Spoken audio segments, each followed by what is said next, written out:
Welcome to episode 509 of the Man That Can Project podcast, a place where you can get the insights from some of the brightest minds in the world around topics to help you be the best version of yourself and maximize your life. Today, I've got a very, very interesting and exciting guest, one that I've never had this conversation with a guru, Matt Zemon, who has a new book out called Psychedelics for Everyone, a beginner's guide to these powerful medicines for anxiety, depression, addiction, PTSD, and expanding consciousness. Now, in today's discussion, we're going to be diving into the myths and rumors around psychedelics, psychedelic medical treatments versus ceremonies, and psychedelics in business, and much more. Now, Matt, thank you so much for joining me. Lachlan, happy to be here. Thanks for having me on.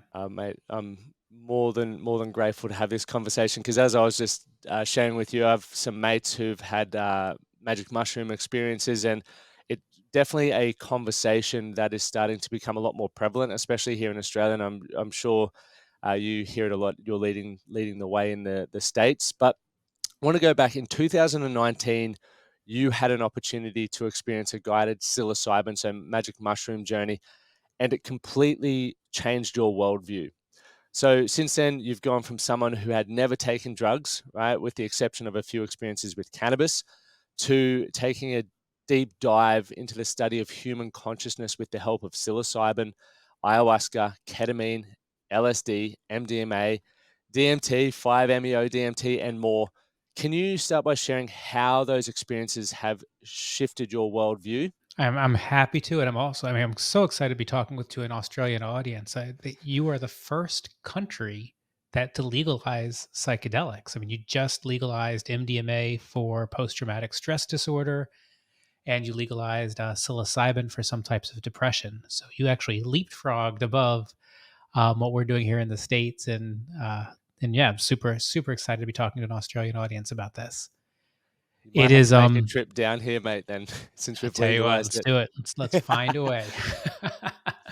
the Yeah, I was not a drug user. I wasn't even a big drinker, and had a chance to do this guided magic mushroom journey, and I just couldn't believe how profound of an experience I had. I reconnected with my mom, who died when I was just 22. She was 49. I had lots of just different insights. One of which being I felt so incredibly loved and safe. And that felt awesome. And then like a second later I realized, "Oh my god, I'm living my life not feeling loved and safe. What's going on with that?" And just a number of things off that first journey. It made me, when I emerged, it's like, I need to go back to school. What just happened? And so I did that, got that master's in psychology and neuroscience, and then simultaneously I've been working with different facilitators to try different medicines, see how those what those do, and then doing research and just trying to spread the word about the power of these, but also that they're not for everybody. Even though the book is called Psychedelics for Everyone, not everyone should take a psychedelic. Um, there are people with contraindications or previous health histories that just don't make them a good fit. But for everybody needs to understand, in my opinion, what they can do, who they can help, and then that might make a decision on how they vote, how they think about it, how they talk about it. Whether or not they take one is kind of irrelevant. It's interesting, and I was going to bring that up, how you do say it's not for everyone, but it can be better for the world as a whole. How hmm would an individual go about finding out whether it could have adverse effects for them or if it would be something that would benefit them? Is there a way that, like a process that people can go through for that? Yeah, I mean, there are a number of medical professionals who do specialize in this. The one that I refer people to all the time is spiritpharmacist.com. It's a guy named um, oh my gosh, Malcolm. I am Benjamin Malcolm. Thank you. Yep. Lost it there. He's a PsyD, and he does consultations with people all over the world. He looks at their medical records and helps them understand whether or not they're a good candidate and which psychedelics they might be a good candidate for. So, as an example, if you're on an antidepressant, you can still take ketamine. So that's great. For most people can, many people can. But you probably you should not take ayahuasca. You can probably take psilocybin, but not definitely. And there's ways to figure those things out. So spirit pharmacist is a good place to start. Many medical professionals will help people with this. So if you have someone you trust, that you can also talk to them. And then there's lots of information in places like my book. The maps.org website has tons of information that can help figure that out. And your book's a bestseller in 19 different categories. I was when I was doing research, I was like, I should just list every category, but I was like, we'd be here for a long Forever. time. And It's wild. I know, like, so far exceeding. We had the first week we had thousands of downloads. It's been wild to I mean the demand for this kind of information is definitely out there. And this book does, I think, a couple things uniquely. It's written for people without a science background, but it is all medically reviewed. And my hope is that people can read it and find it to be not too technical, not too opinionated, and information that they can trust. and that's what I think was brilliant. When you were saying it's, I'll just say for layman's terms, for someone like myself who doesn't understand all the ins and outs of the science with a lot of those things.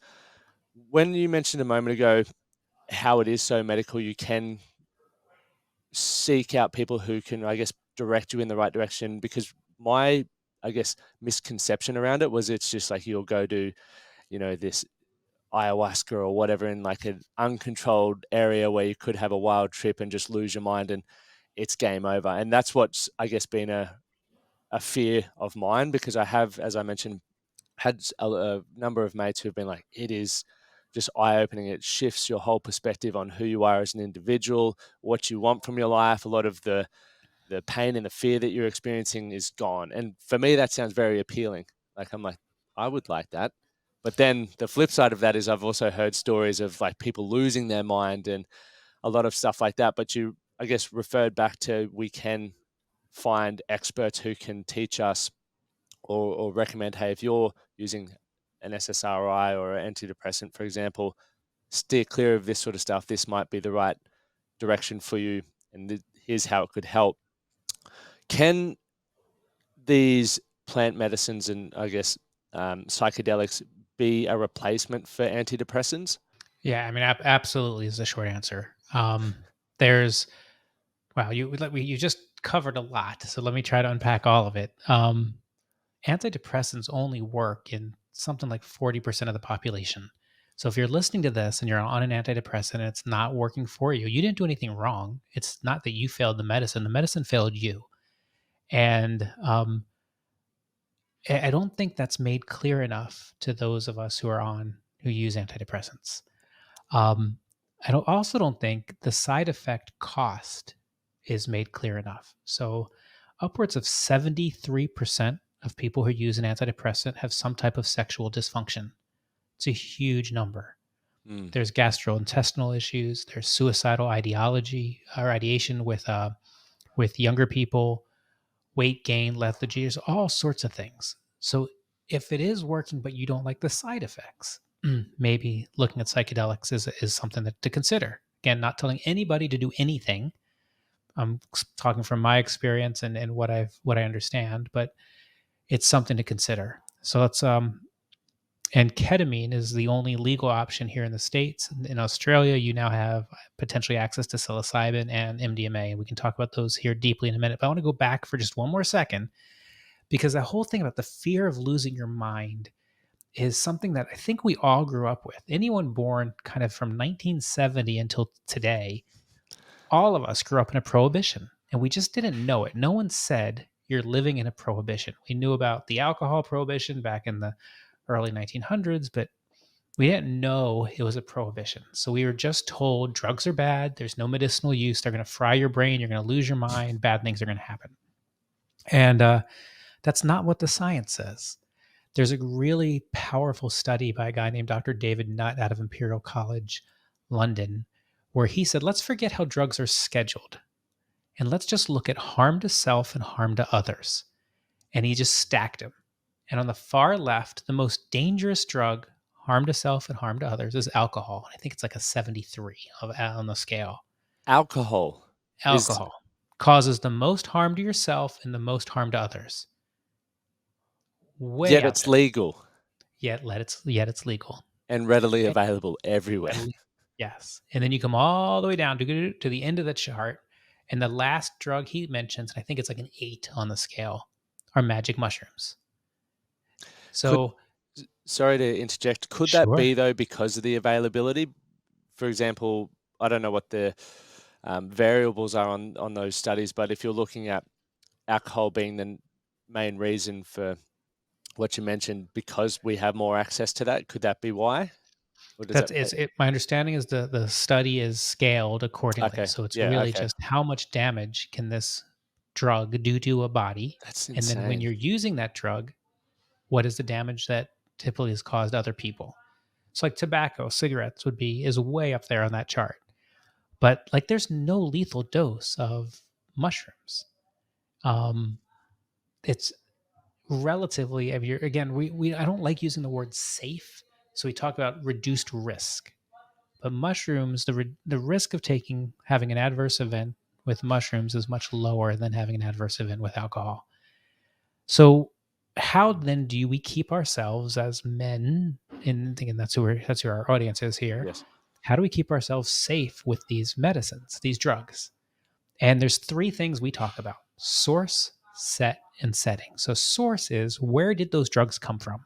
And are they what you think they are? So MDMA, I'll use that as an example, ecstasy. There was a study done where they bought a ton of street drugs and analyzed them. And over half of things that were sold as MDMA had no MDMA in it. Far And then out. another had some MDMA. And then finally, I think the last quarter or 20% was pure MDMA.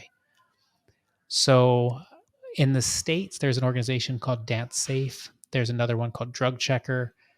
If you are buying drugs, testing your drug to know what's in them is important. Um, and if you have a pure source, you're less likely to have an adverse event. So, like in America, we talk about the opioid epidemic. Mm. I don't think you have the same challenge in Australia, No, but not it's, not to the scale. and while opioids are challenging, and there's been a kind of a constant overdose from opioids, the issue is not the opioids; it's the fentanyl, and it's people buying drugs that they think are one thing. It's laced with fentanyl, and then they're dying from an overdose. And that's the culprit here. So again, source is number one. If you're buying it medically, if you're buying legal ketamine from a doctor, from a pharmacy, you know what your source is. But if Mm. for all of us doing underground drugs, checking your drugs is super important. We then get into set and setting. So set is your mindset. So before you take, you talked about in Australia, people doing the vision walks with some of the Yeah. Aboriginal people. But what is the mindset going in? So has whoever, whatever you're taking, has whoever is going to be your guide, have they talked to you? This is going to be about a X hour journey. You might feel these sensations. It's going to take about an hour or whatever it is to come on. It's going to last this long. These are the things that might happen. If you see something scary, look, you have to go forward. You can't run away. So someone helping you, kind of, what's your intention? All those things are your mindset. So assuming that someone's helped you with all that, you know what the rules are, you know you're going to be, you know what you're taking. Then we get into the setting. Do you have a controlled environment? Do you have a male and female presence? So you kind of have the energy balanced. Do you have clear rules? Are you someone who's in the room allowed to touch you, or are they not allowed to touch you? Is the music controlled? Are you going to get interrupted with the dogs barking, or the neighbors coming over, your kids are running in? So again, source, set, and setting. But what Johns Hopkins has found is when you control for those three things, the probability of having a positive psychedelic experience is like 99%. Now, Wow. it might be challenging. You might have a lot of emotion. You might see something that's hard, but the probability of a positive experience is very, very, very high. And you're not going to lose your mind, and you're not going to fry your brain, probably. More probably than, I mean, significantly probably. Again, I can't say in absolutes, but Yep. we talk about risk reduction. Source, set, and setting are the three things to think about. When you say that, it makes me feel so relieved because there are so many things that I would have never considered, and I've back in the day, I used to take recreational drugs, and it was supposed to be like MDMA or ecstasy or whatever. You don't know what's in it. I'd never had a drug checker. It's just like, all right, I trust my mates. Let's see what happens. But I remember an experience I had on MDMA, and my dad was actually there, which made me feel terrible. But I was like having those raptor claws. I'm looking down. I was like, I'm never touching that drug again. But as you were just mentioning the source setting and all of those things, I'm like, well, I was at a pub with sports going on, dudes like with, you know, fighting, and it just wasn't a very nice environment. So I can sort of, looking back, I'm like, no wonder I was stressing out because it just was not the right situation for that. And obviously, the drug itself probably wasn't 100% MDMA or whatever it said it was to be. So I think for those who are feeling potentially how I've thought about it, is like, get those things dialed in and make sure you're looking for the right situation if you are interested in looking at it. But I guess then looking at the medical treatment side of it versus the ceremonies, what would be some of those significant differences there?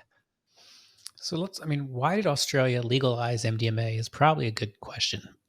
So Australia is looking at the same data that we're looking at here, which is the phase 3 clinical trials of MDMA for treatment resistant post traumatic stress disorder.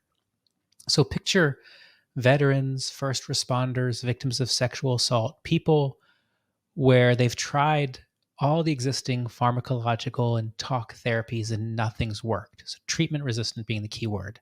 Mhm. They took this population and in 2 different phase 3 trials, they gave them some therapy, 3 sessions of MDMA, and some more therapy.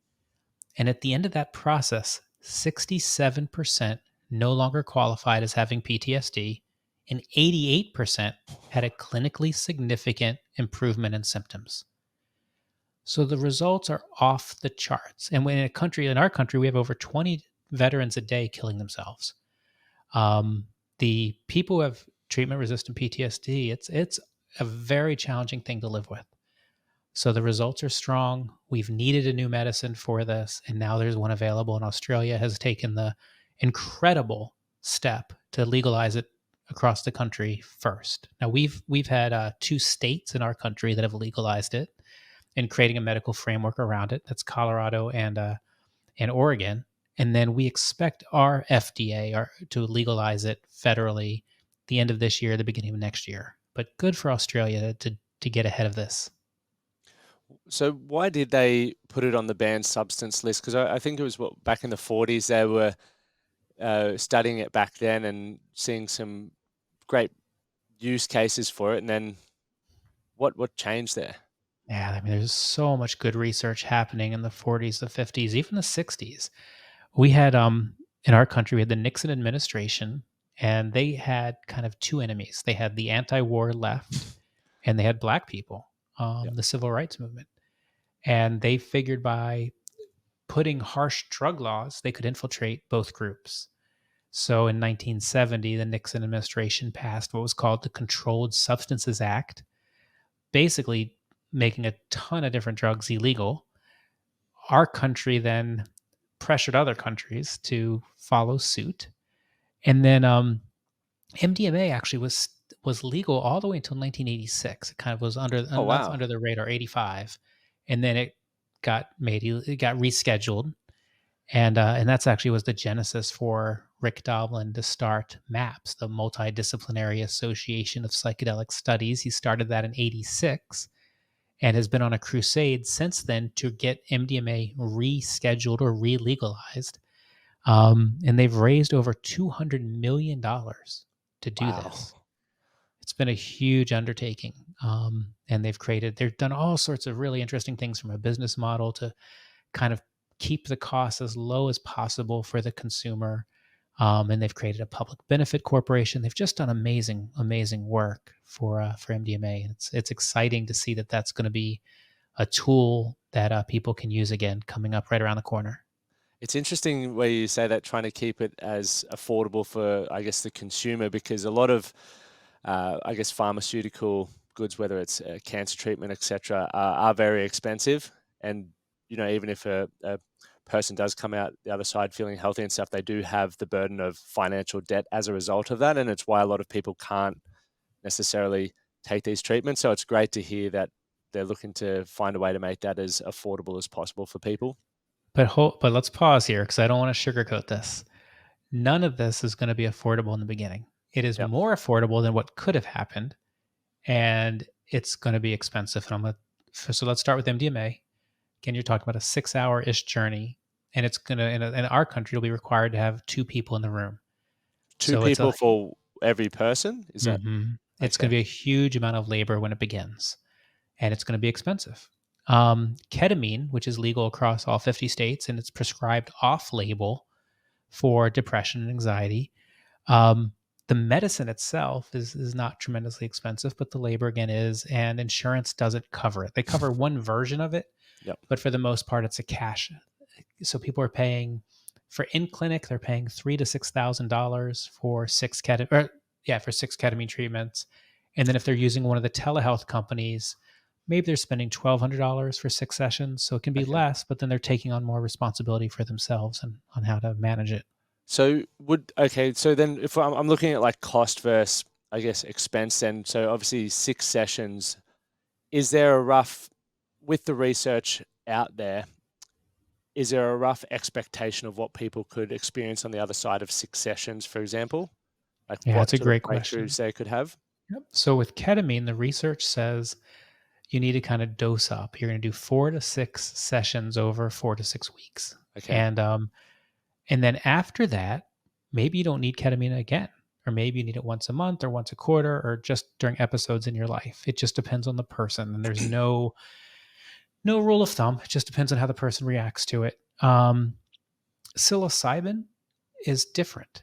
And what Johns Hopkins has shown is that in many cases it's one dose, or MDMA. Many cases it's those 3 doses, Yeah, and you don't need it again. It has long staying power. that's Again, cool. in a medical model, psilocybin. So again, Australia has. My understanding is you've legalized psilocybin for some types of depression. I'm not exactly sure where you draw the lines, but here in the States, the research has been primarily done on the research that people are looking at is on terminal cancer patients. So this is a situation where the medicine doesn't change the outcome. They are still terminal. What it does is it changes the way that that patient can experience that last chapter of their life and how their Cool. family and that patient interacts. And that can be profoundly beautiful. These people have high levels of depression and anxiety, as you can imagine. They don't have 14 weeks to mess around with a depression or an antidepressant and see what works. And psilocybin in a single dose can change the way they experience this last chapter. Um, and again, it has many other uses. It can be used for all sorts of other things, but for that population, that type of depression, wow, it's just incredible to have another tool in the toolbox.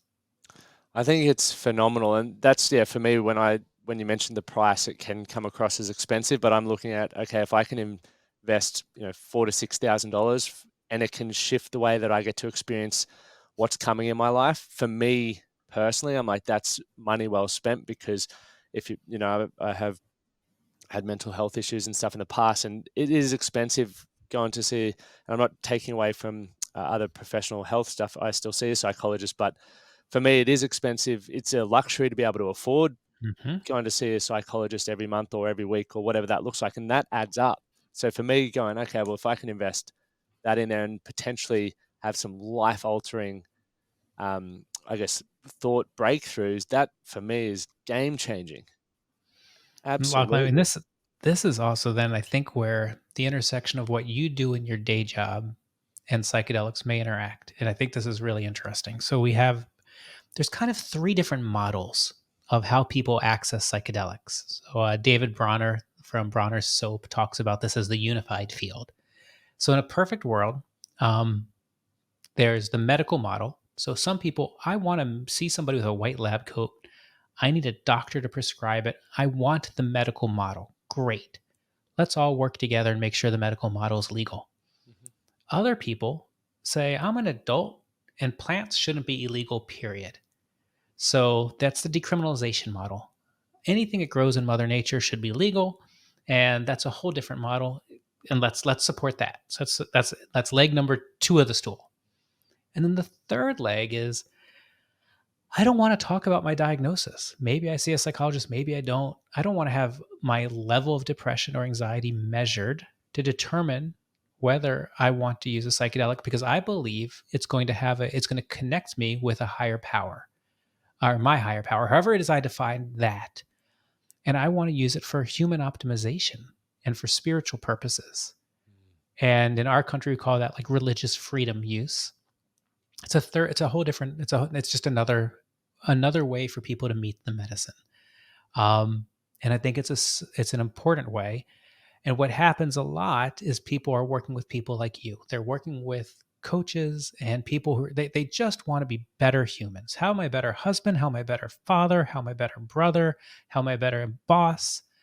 All those things.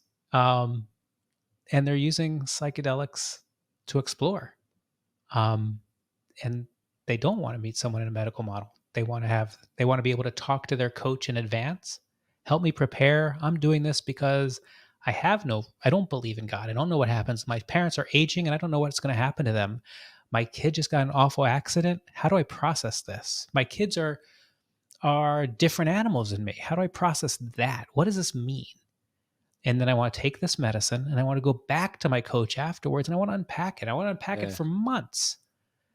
And that should be legal.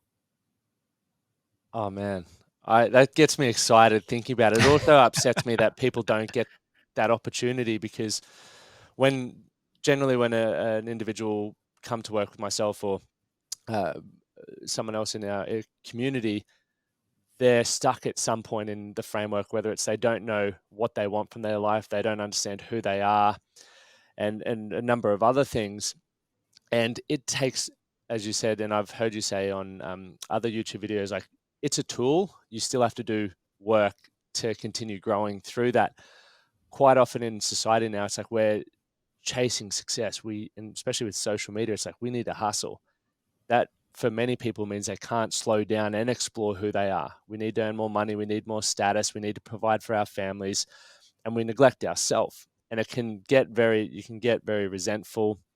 You can feel confused or isolated. And now having something that can potentially, whether it's an immersive experience through the medical model or through the ceremonial model or whatever that looks like, to then come back and go, I just had this breakthrough, this thought. I need to unpack that. It just helps fast track, in my opinion, fast track that experience to living a more fulfilled life, which is, as you mentioned, Matt, that's what most of us are trying to do. It's like, how do I wake up every day excited about what's in front of me? We've had X amount of years of conditioning to think a certain way. We've had experiences, we've had traumas that, have shut parts of ourselves down. The goal is to unlock that and maximize what's remaining in our life. Absolutely, what you're saying is music to my ears, Lachlan. So let's break this down a little bit for your listeners. There's no magic bullet.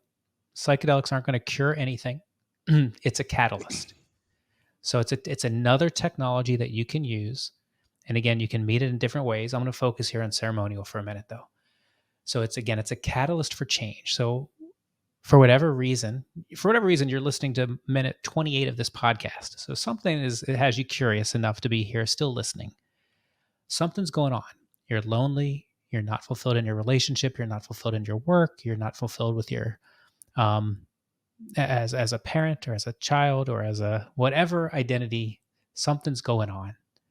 And maybe that expresses itself as anxiety, or maybe you feel sadness, maybe you feel lethargy, you don't want to get out of bed in the morning.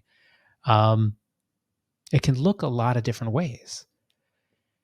And sure, you can exercise and you can meditate and you can do all sorts of things and you can go to talk therapy and maybe in time you can find your path. That's great. In my experience, psychedelics help do it faster. Again, it's not that it's going to cure anything.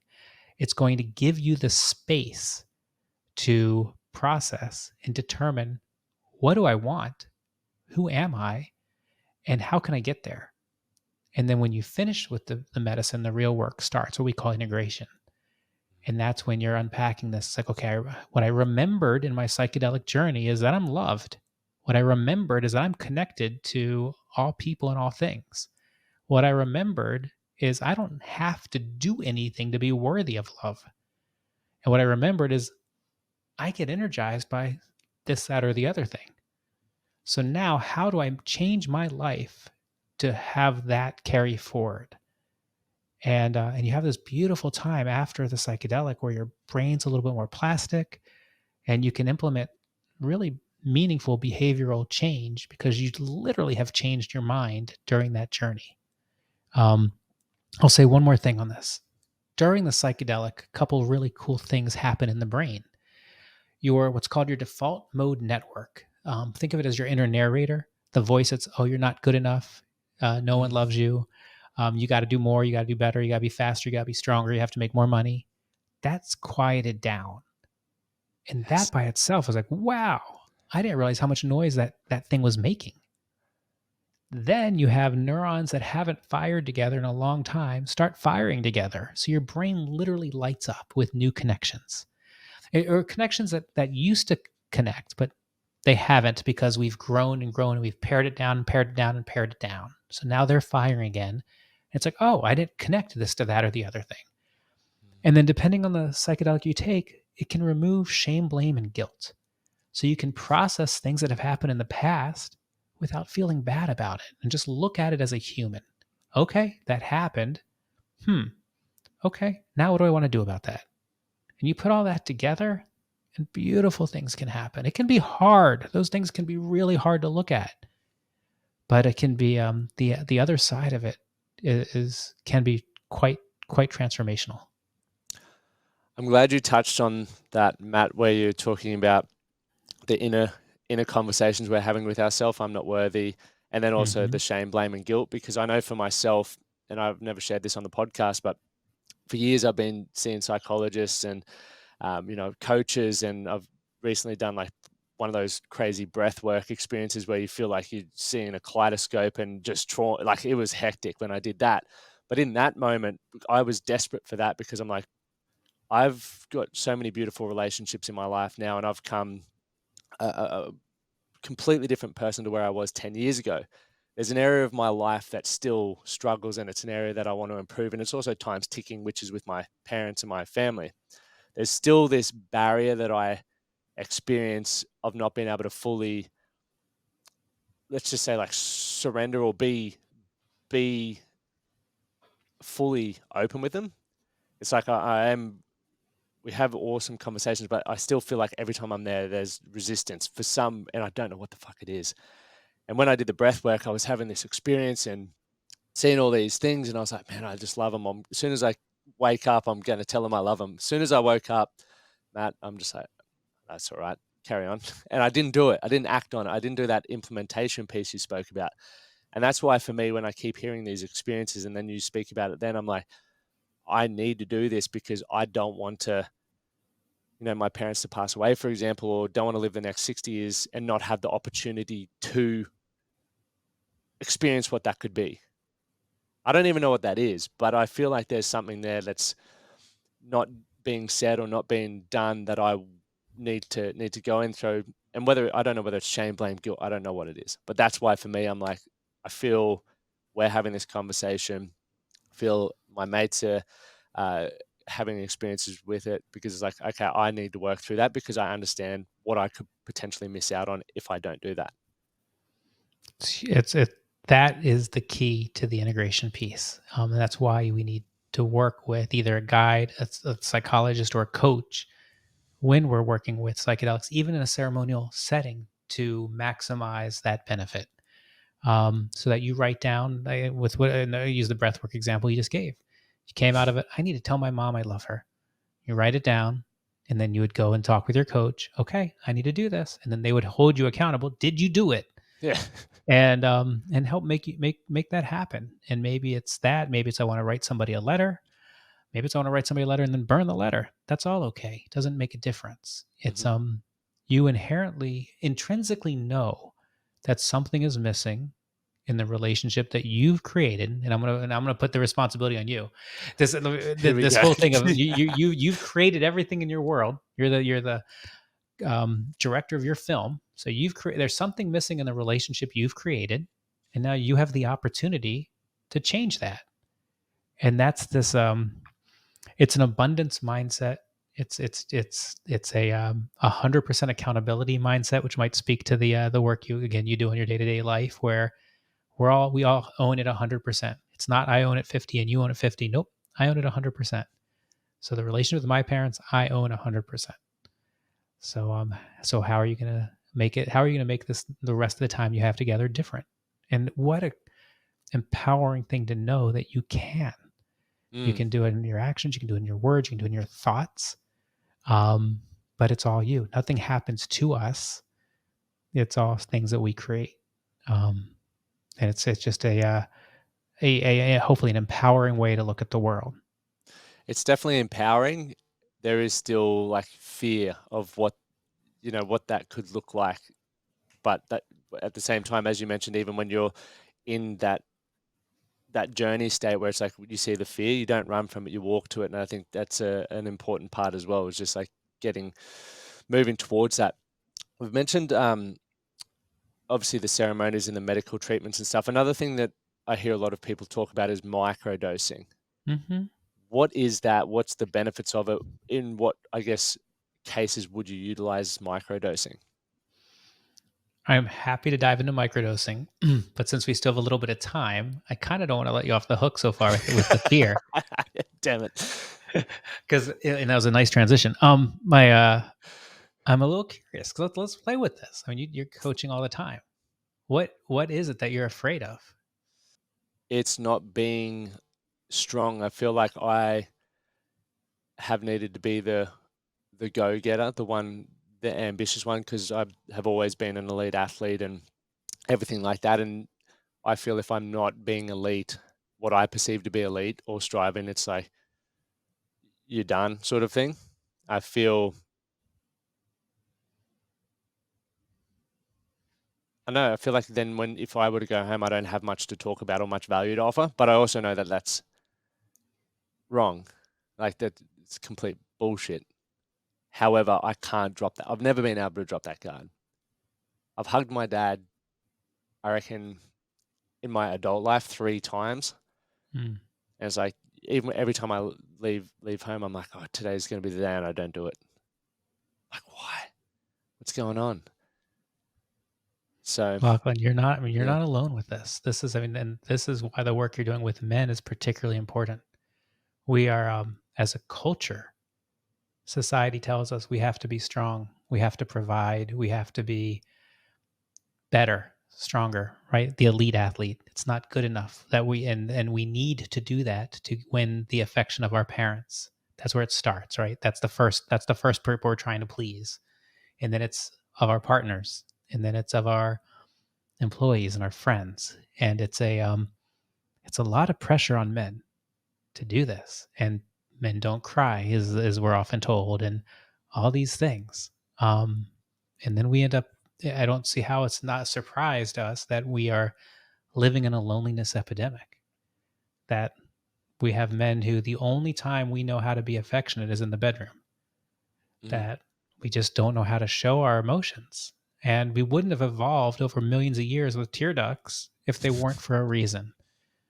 Um, and we know when we're hungry for affection, and we know when we're hungry for love. And yeah, it's a lot of masks that we wear as men.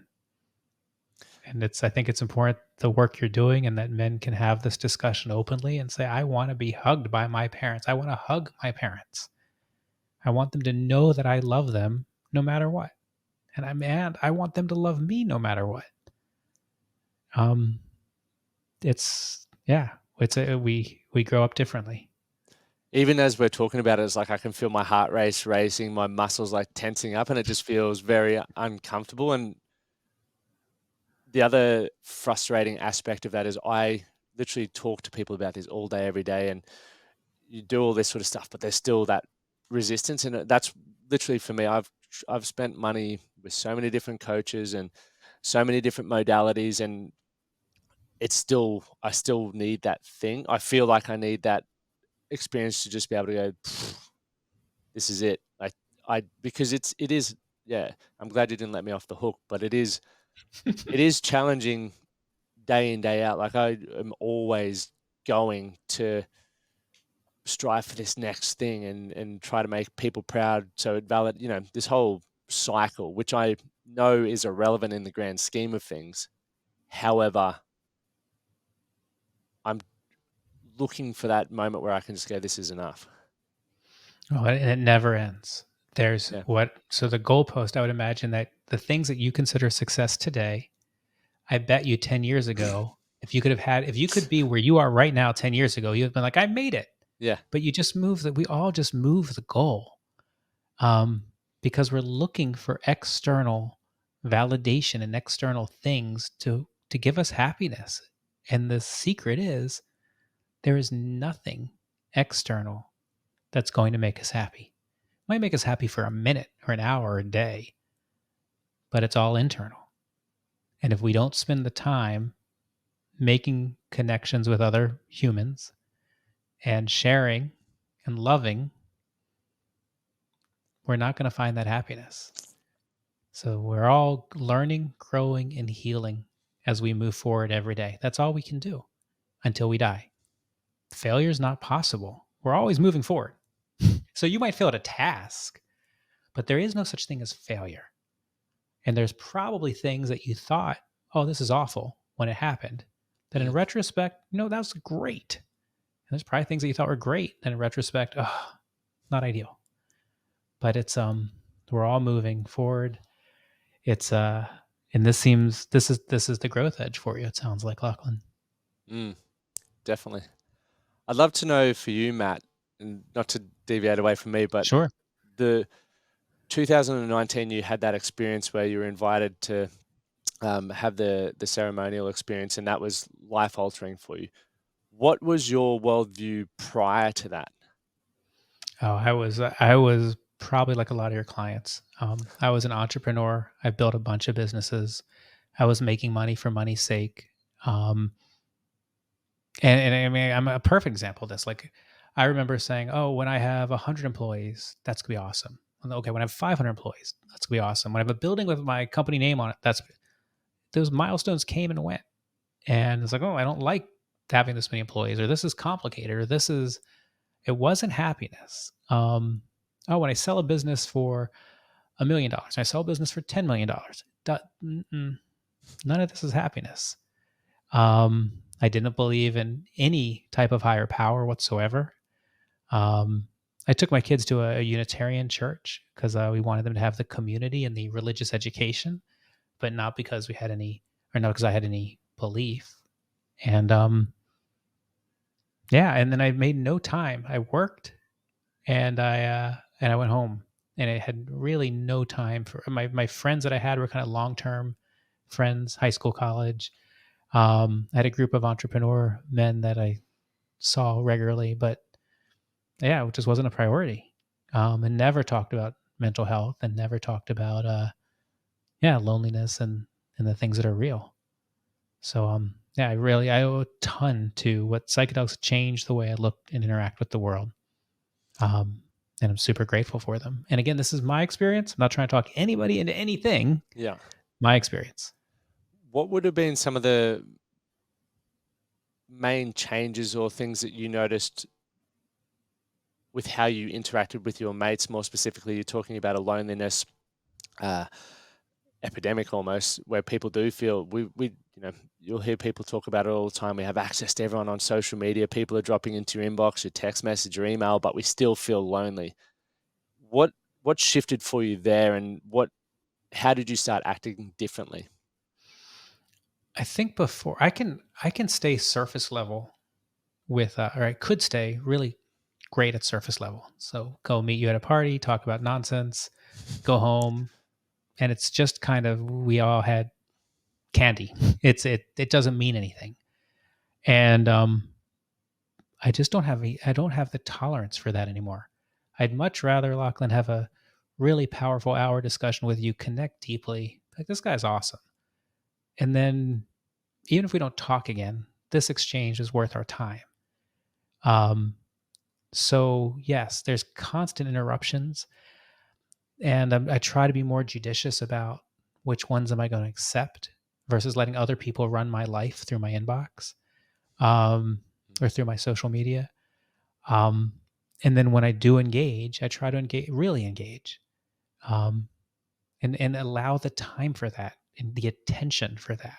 And that's hard. Again, as a doer, like I'm a historically a task kind of maniac. Like you give me Evernote, I'm going to create lists. You give me a project, I'm going to, okay, here's how we're going to get there. And these are the 22 steps before this milestone and this and that and the other thing. And I can hide behind tasks all day long. Um, so stopping, or slowing that down and making time to have real conversations is probably the biggest change. I still get lost in my tasks, and maybe my tasks have shifted a little bit. Maybe they're more purpose driven than money driven.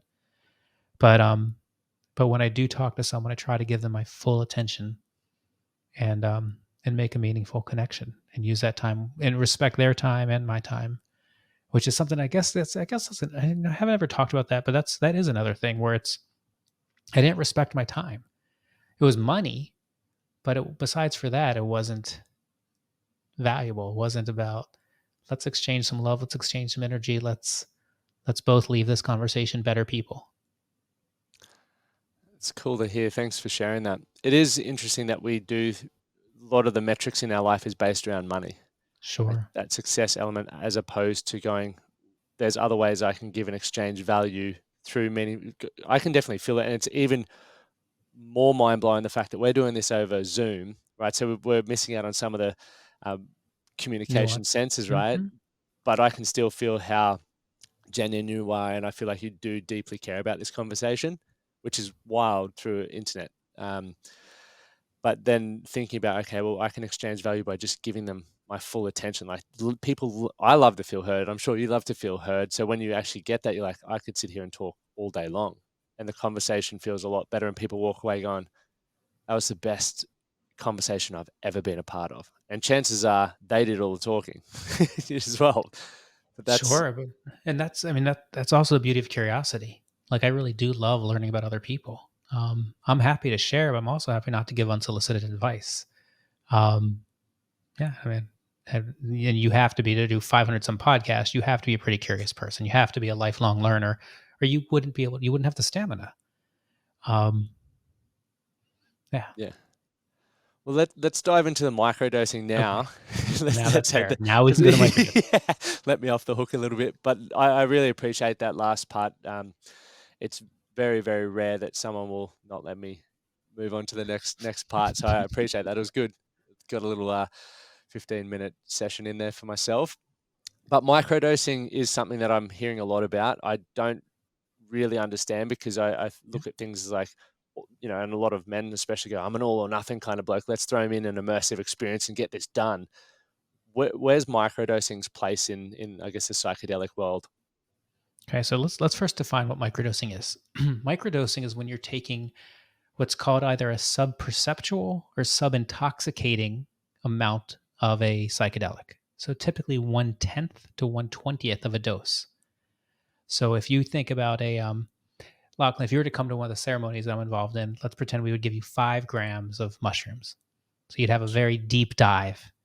If you were microdosing, maybe you take 0.15, 0.25, zero point 0.5, somewhere in that zone, depending on how the psilocybin affects you. People believe in microdosing because they believe it helps them with creativity, helps them with connectivity. It makes the blues bluer, the grays less gray. The research is split. There's some research that says microdosing is really a placebo, and there's other research that says no, no, no, this actually does work. Again, it's early days for that. People can make their own determination, but it is becoming popular. People typically, when they talk about microdosing, they're typically talking about either mushrooms or LSD. And then mushrooms are typically more available than LSD. So I think that is why it's done more. There's 2 protocols for micro. On my website, by the way, mattzemon.com, there's a free guide to microdosing. There's also a great course by Third Wave that if you go to their website, Yeah, so there are lots of resources out there for microdosing, but there's kind of two main protocols. There's the Dr. James Fadiman protocol, and he says, look, take your microdose on day one, it's still in your body on day two, let it flush out on day three, and take it again on day four. And you do that over and over, and at the end of 4 weeks, take a 2 week break. So that's the Fadiman protocol. He wrote the Psychedelics Explorer's Guide. He's super reputable in this space and is kind of the godfather of microdosing. Paul Stamets, who's a famous mycologist, says, yeah, you can do it that way, but I think you should take it 4 days in a row because it's easier, and then take a 3 day break. And you do that for 4 weeks and take 2 weeks off. So just a different protocol. Some people like Fadiman's, others like Stamets. I don't know. The other thing that Stamets does that's unique to his protocol is he says, look, in addition to your psilocybin, your active ingredient in the magic mushroom, put in a little lion's mane and niacin. And the combination of those three things are referred to as the Stamets stack. And in his what he has explained, his research has showed, his research is fascinating, that when it comes to memory and dexterity, that combination of those three things is like he uses an example, it's not 1 + 1 + 1, it's gunpowder. It makes this whole new thing and it's exponentially better. So that's typically what people talk about microdosing. When we talk again, I'm going to just back up for your listeners one more time. When we talk about ceremonial doses, that's macrodosing. You're going in there. You typically will have a guide or someone who's hopefully super experienced Yeah. in what you're doing. Hopefully, it's a man and a woman, and you're going to take a large dose and you're going to go deep inside yourself. The ceremonies that I've participated in, that I'm involved with, are typically multi-day. So you'll Wow. take different medicines over different days, and there's a lot of history with that. Like in the ayahuasca tradition, um, many times you'll do 3 sessions over 3 days or 4 sessions over 7 days, um, and the idea is that you're able to go deeper each time. So it can be incredible. I'll give a specific protocol, ceremonial protocol. One type of ceremony is to have day one be either MDMA, like you talked about, or sassafras, which is also known as MDA. It's a little bit longer, a little bit deeper. It's a heart opener. So on day one, open your heart, feel the love to yourself and to other people. Um, it's a great way to start. It's a great way to get into ceremony, connect with that higher power, and it's a gentle medicine. Day two, psilocybin. So now you've practiced, you're feeling open, you've surrendered, you understand how ceremony works, you've connected with the other people in the room. Now you can do that deep dive and do that kind of cleaning at the molecular level, that deep connection with the higher power. It's beautiful. And again, six hours ish for psilocybin. And then in some ceremonies, they might move to bufo next, or 5-MeO DMT, which is a very short medicine, 10 to 20 minutes. Oh, wow. But it's known as a personal conversation with God. There is no question of you just dissolve into the energy of the world. There's no you, there's no earth, there's no time. You're just gone, and it's really incredible. There's a joke about there's a lot of atheists who try bufo and none of them emerge as an atheist afterwards. Yeah, Um, right. it's powerful, powerful medicine. But again, doing multiple medicines over multiple days allows you to go deeper, connect stronger, and is a really nice ceremonial practice. And then, so here's how it ties back to microdosing. Then, after that type of experience, as you continue the integration process with hopefully your coach or your psychologist or your rabbi or whomever, maybe then you incorporate some microdosing to help remember and help the spirit continue. But again, that's a personal choice. That's incredible. Couple of days diving deep. Is that fatiguing? Like, I just remember when I, Yes, yeah, I was of like, course it is. But it's also energizing because yeah, the whole experience is so. You just, and again, you haven't experienced this yet, but it's there's just nothing like it. Like and it's hard to explain. Like, what does it feel like to be completely safe and loved? Until you are completely safe and loved, what does it feel like to connect with to have your own direct religious experience? I don't know. I didn't think it was even possible. So that's like those crazy people in the Bible or in the Quran or whatever. It's not for me. No, you can have your own direct religious experience, and it's pretty liberating to again. Tying back to your audience, the people you work with every day. We know how to take control of our bodies, and we know how to take control of our minds in terms of learning and content, and we can be disciplined in terms of generating resources. Well, now, how do we become disciplined in terms of loving ourselves? How do we become disciplined in terms of making time for this higher power, making time for everybody and everything? And psychedelics doesn't cure it, doesn't it's not an instant switch, but it can show you the way and then you can walk through it. Love it. I wanted to ask you one final, I was actually going to ask you to share one final story I saw on your Instagram about doing psychedelics with your nephew. I thought it was a incredible story and a great one to finish on. Sure. I mean, I'm a fan. I love multi-generational psychedelics. So I love it when parents do it with their kids, when fathers do it with their sons. Um, yeah, we had an 80-year-old person and a 50 something year old son in a recent retreat, and we've had younger people with younger sons. I had the really good fortune of experiencing a journey with my 21-year-old nephew, and it was beautiful on so many levels. Because again, you're in group ceremony, um, and we're all going through our things and working through our processes. And watching him go through his process, I realized that as an uncle, I looked past him 1,000 times in our relationship and just saw him as the kid. He's the kid at Thanksgiving. He's the kid at the table. I didn't see him as a man. I didn't see him as a fellow traveler. I didn't see him as someone who um, was working through all the things he's working through. And that day, or those days, because it was multi-day, I saw it.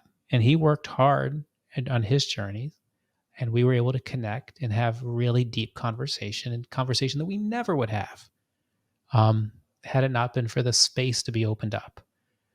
Um, yeah, and it's beautiful, and it makes, and again, it was a great reminder that our kids are not us. Our nephews are not us. They're their own animals. They come through us, but they're not us. And we can try to control them, but we weren't able to be controlled. Why do we think we're going to be able to control them? And is that really our role? Or is our role to give them love and support? And if they ask, yeah, in my experience, this is where I hit the rocks. Maybe you'll hit those rocks, maybe you won't. In my experience, if you do these things, these types of things happen. But we all have, at least for me, I wasn't super happy. Well, it wasn't clear sailing. So, what do I really know? And what is the advice I really can give other than you're loved? You're always going to be loved. You can't fail. Um, and I'm here for you. It's a beautiful story. An experience, I'm sure it would have been as well. When you're saying the 80-year-old with a 50-year-old, I'm like, I'm going to try and get my dad into it. There we It's go. it's interesting, Matt, because we're moving to America on, what are we, 10 weeks away. We're moving Oh my over. gosh. Yeah, which is going to be amazing. So Where are visas you are all moving? Nashville. Oh my goodness. Okay, you're Yeah, not too far from here. 8 hours yeah. from my house, and Yeah. Oh, easy flight. really? Perfect. When are you moving? October 4th, we fly Okay. out. So not too far. Our visas is a 12-month process. It's tough. I thought Australia and Americans were allies, but it definitely make it tough for us to get over there. Um, but we got approved on Monday, so we're out of here, heading over there, which would be awesome. But that And your means parents are coming too? my parents aren't, but I'm gonna, we'll fly them out every year. But my wife and my brother-in-law and sister-in-law, all that, there's six of us. But it's going to be an awesome experience because I'll be able to link up with you now and you know, give it an Yeah. experience, which would be awesome. There's a beautiful entheogenic church not too far from you. So Yep, be perfect. and Nashville's such an amazing city. Oh, if I was starting again, that is exactly the city I would pick. Yeah, it's a beautiful spot. We were there last year for a few weeks, and my wife and I were like, "Yep, this is where we got to be." But Matt, where can people find you? You mentioned your website already, and for everyone listening, I'm going to give away a few copies of Matt's book. So if you the first in best dressed, I'll give away 5 if you slide into my Instagram DMs. So if you're watching on YouTube or wherever, slide into my Instagram DMs. I will sort that out, but we'll give away a couple of copies of the books if you are interested in that. I think it's worthwhile reading. But where else can people find you, Matt, or even order their own copies of the book? Sure. So the book is available anywhere books are sold. There's also an Audible version. Yeah, There's a new psychedelic journal I just launched about a month ago called Beyond the Trip, which is for preparation and integration. So I highly recommend that if you're going to ceremony or even if you're doing it in a medical model. A lot of times the medical groups aren't spending the time on preparation and integration, and you can take this journal and go work with your coach, like Lachlan.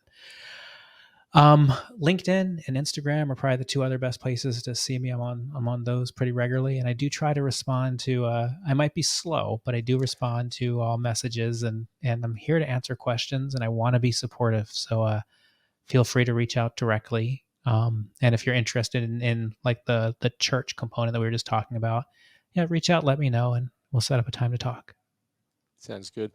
Matt, thank you so much for your time. It's been extremely valuable. You've answered so many questions that I had, and I'm sure a lot of other people had. And we also got a little uh, deep dive on myself as well. So thank you for that experience. Lachlan, thank you. I really appreciate the work you're doing, and it's super important that again that men normalize these conversations, have these conversations, and we all make each other better through these conversations.